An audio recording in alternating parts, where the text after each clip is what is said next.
Well, welcome back. This is going to be our second tutorial in the routing basics, which is actually section 7 in your test out. Routing can be very tricky, but it also can be very easy because many of the decisions made are just based upon the size of your company and can pretty much be left around to the default methods. Unless you have a larger company, it's really not too much of an issue.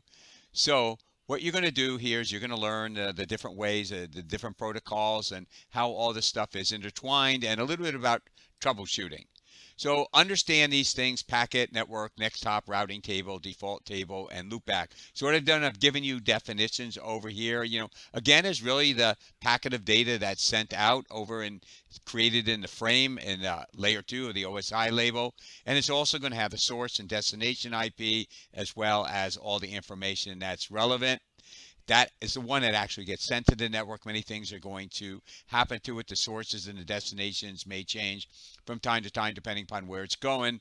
And then again, the network term, it's the broadcast domain where everything is the same network, and it's going to look for an IP address. Remember, ultimately, it needs to find out the MAC address. And the routing table is nothing more database entries.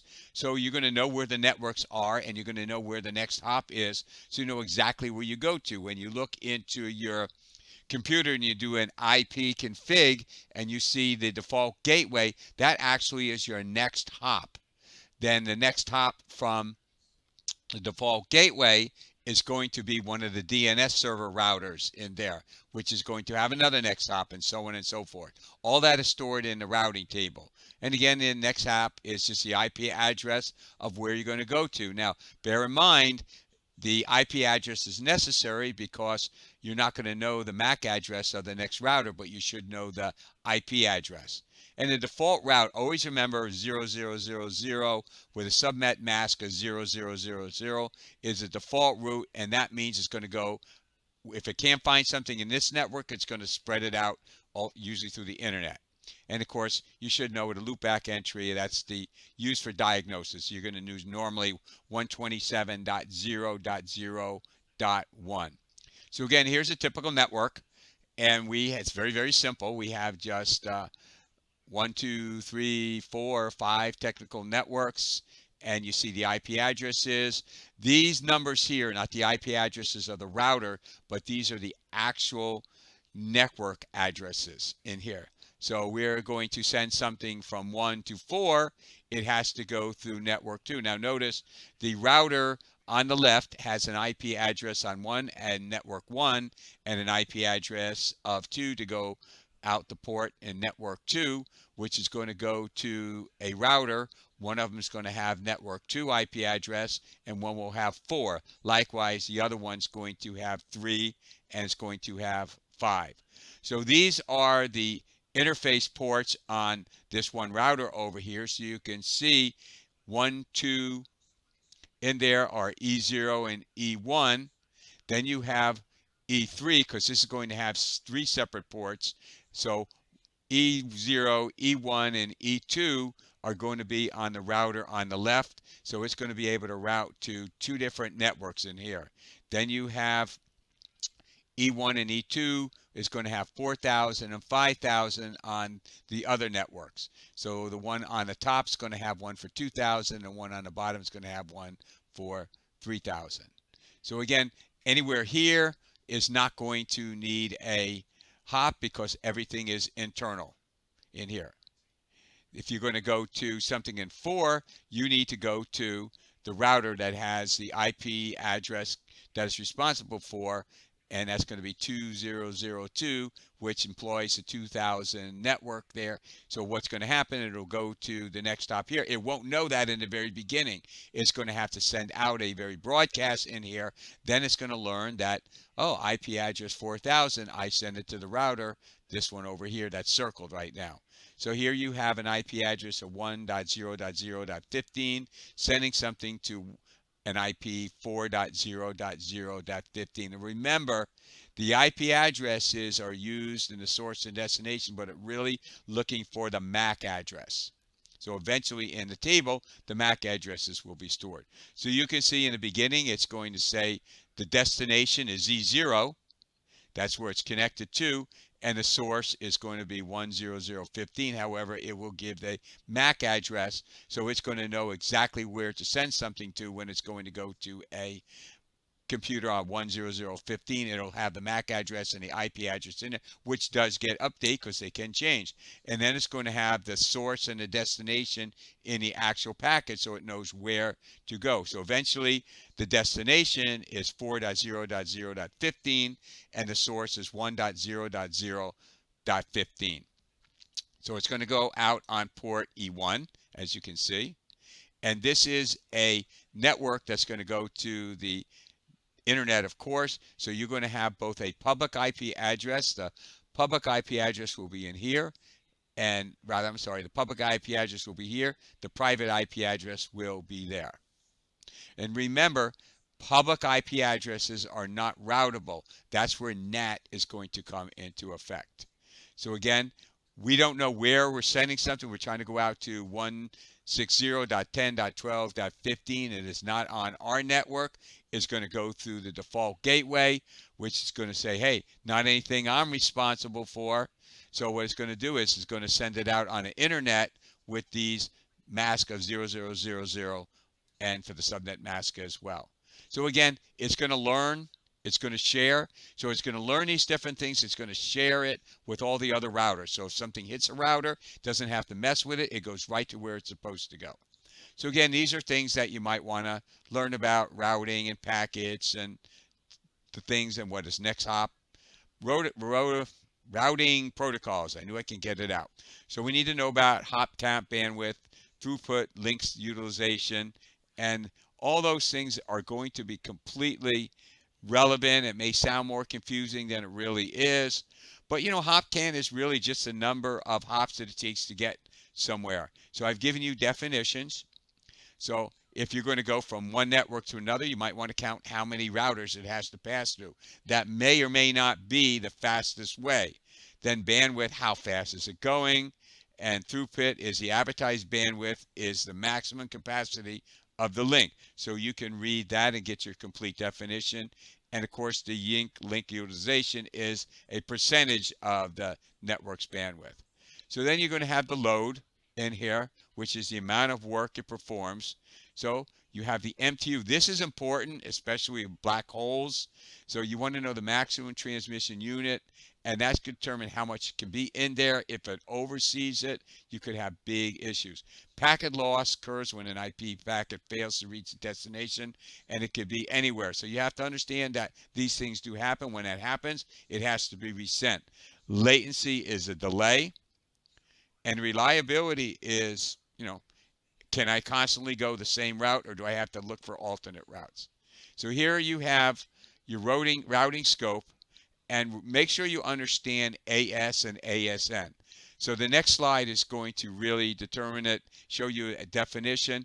AS just stands for autonomous system. This is what I'm responsible for. And then the businesses that go to the internet are assigned an ASN, which is nothing more than an autonomous system number. And of course, they're all going to be unique. So you can see we have autonomous system, and autonomous system. They're all responsible for their own little entities in there. Then an IGP is an interior gateway protocol. So that's the routing that's used within an autonomous system. That means within your own private network. So again, it's called interior gateway protocol, and really it's only going to affect your private network.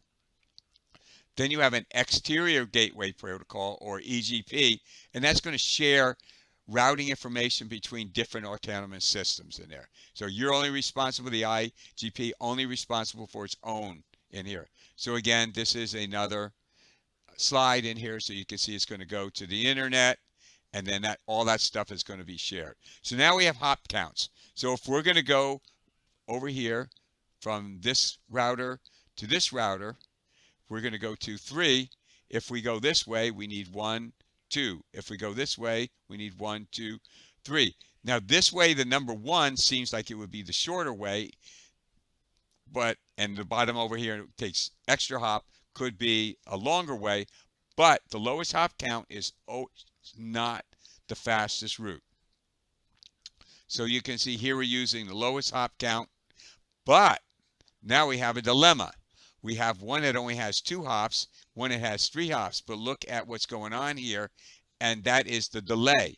You have one that's going out 10 megabits per second, and another one you have that's going out 100 megabits per second. So look at the delays. One is total of 200, and one is a total of 30. So in that particular case, it's better to go the extra hops. So that's called the relative link cost in here.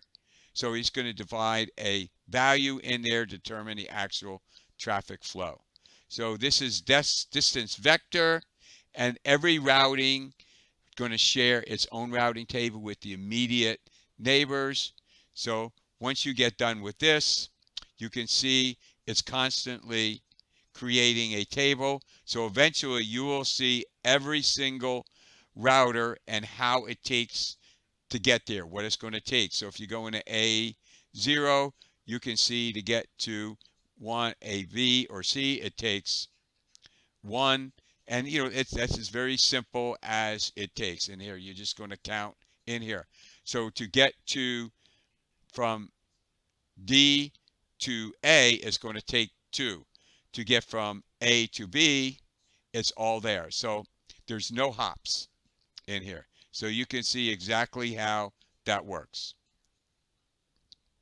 Now notice that you're going to assign just a number of vendor. When you have everything that is now known, conversions has occurred. So that just means that every single routing table is shared with everything. And at that point in time, the only thing that's going to be shared is updates when you make a change. So then we have LinkState, which is LSA and LSP. LinkState advertisements, this is how things are shared. So it's going to send an advertisement about a particular router. It's going to share that advertisement with a package, and then they're going to learn everything. So you can see how that works. We have A and B, B and C, B and C, and D is going to get in here. And eventually all of them are going to be shared. When you get done with that, the actual process of sending the LSAs and the LSP through the network is called flooding, because at that point in time, a single packet is going to be flooded or forwarded through the entire network, and then only the changes are going to be made. So you don't have to worry about any more information unless something changes. So now we have routing protocols. The first one is an old one. It's RIP version 1. It's only internal. The maximum number of hops is 15. So that's really not used many more because it does not support variable length subnet mask. Version 2 does. Again, it's still an IGP, still limited to 15, but yes, it does support variable length subnet mask. The videos will explain that in great detail. So now you have EIGRP, and basically that uses bandwidth as its metric. And it also is used to eliminate delays. So it's really classified as a hybrid routing protocol. Technically, it's a distance vector, but it can act like a linked state. That's why you see the first two are distance vectors, and this is classified as a hybrid. And it does support variable length subnet mask. Now we have OSPF in here, and basically that's a link step method that supports variable length mask. Basically, it's designed for larger networks that RIP can't support. And then with OSP, your private networks are divided into different areas. Each one contains multiple subnets, and they're linked together with a common area in there, and that's referred to as Area 0. So the next slide should show you that. So here we have Area 0. It's got internal areas. So the special Area 0 is really the backbone, and that's going to connect all of the other areas. So every other area in the network is going to have a connection back to Area 0. It's either going to be directly or indirectly. So the two types of routers in configuration are going to be internal routers or area border routers. So you can see they're all interior. The internal routers connect with each other. The border routers are going to connect to another area. So internal areas share information about the routes within their assigned areas, and border routers are going to sit on the edges to connect them and share information between areas. So it's important to note that if an area is not directly connected to area 0 by being directly connected, or what's called touching it, it can connect indirectly through an area border router. In this case, area 0 would extend to connect with the other ones. So then with LinkState protocol, remember that the border link patrol, I actually went to the next slide. Please forgive me. So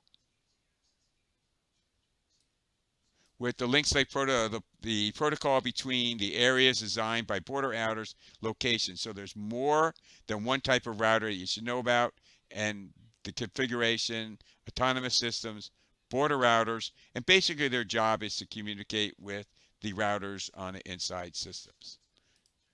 Okay, moving on. Again, here's a slide with it, and another slide that shows you all the different areas. And now we have BGP. That's really the last routing protocol you really need to. It uses special metric based upon the policies and rules. So to a degree, it's really a distance vector protocol, but it's also labeled as an advanced distance protocol. And sometimes it's called a path vector protocol, and it does support them. All of these, I have just done a very short version of what they do and how they work. Remember, the videos give you in-depth coverage of each and every one of these. So again, using BGP, the routers learn about the routes that exist on the internet, which is important. So again, RIP for small, EIGRP or OSPF for large, and BGP to go to the internet in here. High availability. It does not do you any good if your network's down. One of the problems is single points of failure. So now we have two routers. If something happens between the two routers, then the network is broken. Now, yes, the computers that are on this one over here can connect, and the one over here, they can connect. However, this computer here, say it's A, cannot connect with B if this is down over here, or if this port goes down, or if this port goes down. So what you really want is you want redundant connections in here. So here is a redundant connection in these switches over here, but there's only one link between the two routers over here. So if any one of these things go down, then the whole network cannot communicate with the other segment here. So here is the fix, and they call it First Hop Redundancy Protocol. What a great name. So basically, you're going to create redundant default gateways. You're going to share a virtual IP address. You're going to share a MAC address. Make sure you understand that it is virtual, not an actual one. And then the hosts are going to use the same, and they're going to exchange messages between the routers. So, and then GLP balances the load between redundant, so everything doesn't go into one. It's not where it's simply, okay, we're only going to use this one unless the other one goes down. That's better throughput, and that's what you're going to do. And sometimes you're going to get information if you're doing something that requires authorization or a actual digital certificate, whether or not you're going to have load balancing. So load balancing is great because if you go to Microsoft.com, they may have 100 servers that you go to. And what they're going to do is they're going to balance the load between all 100 servers. You don't know where you're going to go to. One is not going to get 80% and the other is going to get 20. They're going to balance it through the software that they have. It also provides failover. So if one of the Microsoft servers goes down, who cares? It's going to go to one of the others. And you have no clue on that happen. Now, I suspect you do have a clue because often I go to Microsoft.com and it doesn't load. So at that point in time, I refresh my memory or refresh my browser cache, and then it may load because now it's going to try to hit something else in here. So now we have network address translation. That is very, very, very important because when you have a private IP address, it is not routable to the internet. So we need to have a way to do it. It's going to go through the actual router. The router is going to have a public IP address, but it's going to keep track of what you're doing through network address translation. So it's going to convert your IP address to a public IP address with a specific port. So you'll see how this works over here. So now you can look at class A, B, and C for this particular example. It's irrelevant whether type it is, but you have the private network. It's going to go through the router.